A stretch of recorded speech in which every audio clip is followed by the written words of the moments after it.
Good day, guys. Dr. Drennan, Fairbairn protocol. Want to do a little bit of targeting, but I want to be very specific today. I want to talk about the eyes. Everybody talks about going to the eyes. Very often they avoid the concept of how to go to the eyes and why to go to the eye. So what we need to do for that is we need to understand how the eye is put together and how does that advantage or disadvantage our objective combined with our intention, because those two, objective and intention, are very important. My objective may be different if I'm not trying to kill the man. It may be different if I am trying to kill the man. The objective remains the same, but the intention on how I go after it and how I address it can be very different. So, with that consideration, we need to understand mechanism. So we can use this very, very fast and without any thought. Because we can't be thinking about how things work when we do them. We just have to be able to do them instinctively. So, eyes. When we go after an eye, we have to understand how it is positioned in the head. Because that's the trick to understanding how it works. Imagine if you had a BMW and you went to the local garage because it wasn't working and you said, "Can you fix my car?" This guy says to you, "I have no idea how that works. I cannot understand in any fashion how that thing works, but I'll take a look at it and I'll see if I can fix it for you." Well, I would suggest that in that circumstance, you're more likely going to say, "I think I'll go to the BMW dealer where he actually knows what's going on."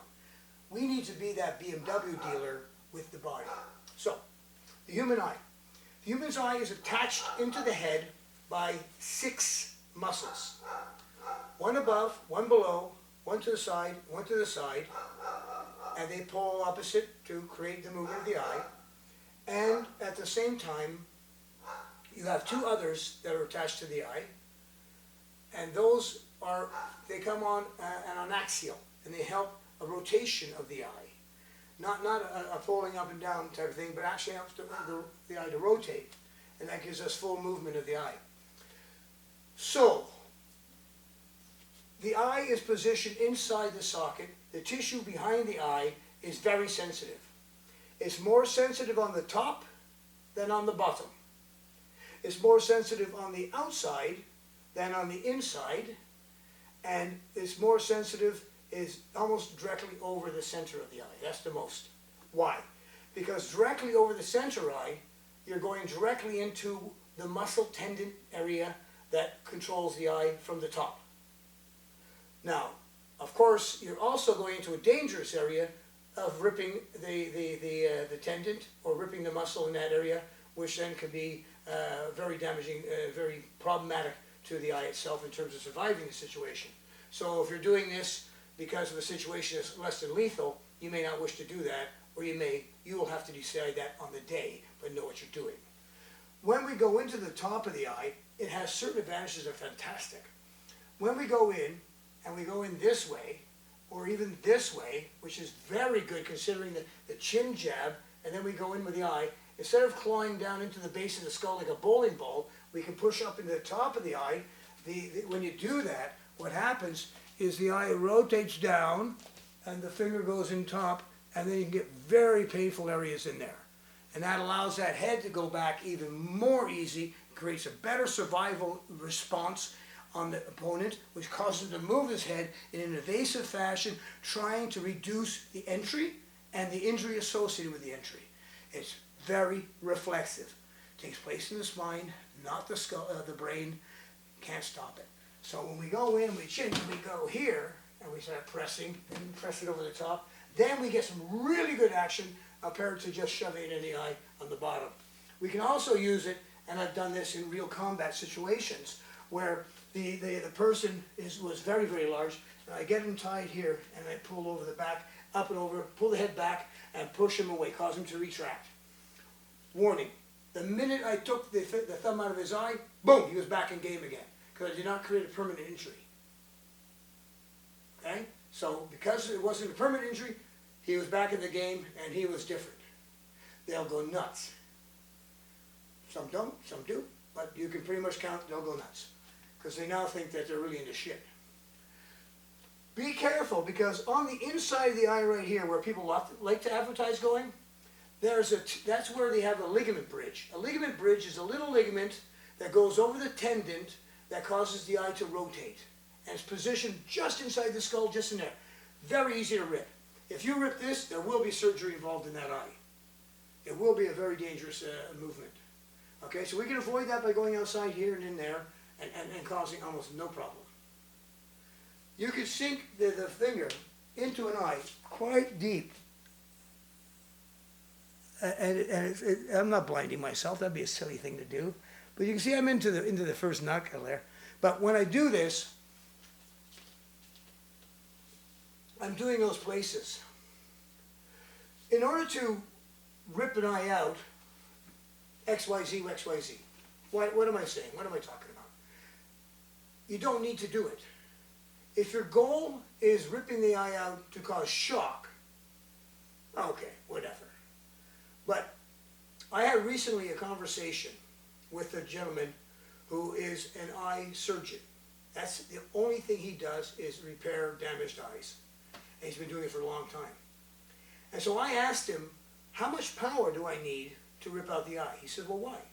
I said, well, because I want to permanently damage that vision. I want to rob an asset from him. He says, well, you don't have to do that. I said, well, why? He says, you just damaged the eye. I said, well, okay, that's very general. I said, so what is the most common way of permanently damaging an eye? Permanently damaging an eye that you encounter? He tells me, golf ball. The shock of a golf ball hitting into the eye socket, directly onto the eye, is enough to permanently damage the eye. So I said to him, well, that's pretty ballistic. A hard golf ball being struck with a golf club, probably at close range, is a very ballistic missile striking to the eye. I'm not surprised. I said, well, give me something that's more tangible, something more I can understand. He says the second thing is a badminton bird. Yeah, a badminton bird. Badminton bird directly into the eye will cause permanent damage. So what this does, between the golf ball and the badminton bird, you can get an idea. Because remember, the badminton bird, unlike the golf ball where it just comes off my club and hits the guy 4 feet away, that goes across the net, then hits you in the eye. You know, a smash. So you can get a bit of an idea of how much damage can be caused with injury. So if you bang in there with that thumb and press in, you can cause permanent damage. So if you want permanent damage to rob an asset, you don't have to tear out the eye. You don't have to work to tear out the eye. All you have to do is just ram that in with your thumb and give it a shocking ram, and you'll be there. Right? If you don't want permanent damage, then you want to stay away from the front of the eye. Right? You want to go into the bottom or into the top. You want to stay away from the inside here and go in on those areas there. And these are functional, and I've done them more than once in real combat. Meaning, I don't want to use the word like I was in the military, so I'm talking about like an actual fight with another human. I've done it, and it works great. But it's good to know what you're doing with it and how to work that, because you don't want to end up in a court case, and you don't want to go in a court case for something you weren't willing to do. If you got in the fight and you wanted to push him back because he's a big son of a bitch and you're not, that's my case. Both guys I'm talking about were well over 6'2". One was 6'2" and the other was 6'4", because I happen to know their stats. So the problem is that I wanted to move away, but I'm not really interested in going to court for blinding people. So you can use these methodologies, this understanding, to get effects that are going to be viable in terms of pleading that whatever damage did occur, it was necessity of the moment and justified by the situation. So that's why I talk about eyes, you know, simple as that. Okay, so we're going to leave that alone. We're not going to go anything else. We're going to stick just to the eyes. And I want to just say with that, you know, have a great day, and I'm going to catch you guys later. All right? All right, ciao. Have a good one. Train hard, train safe.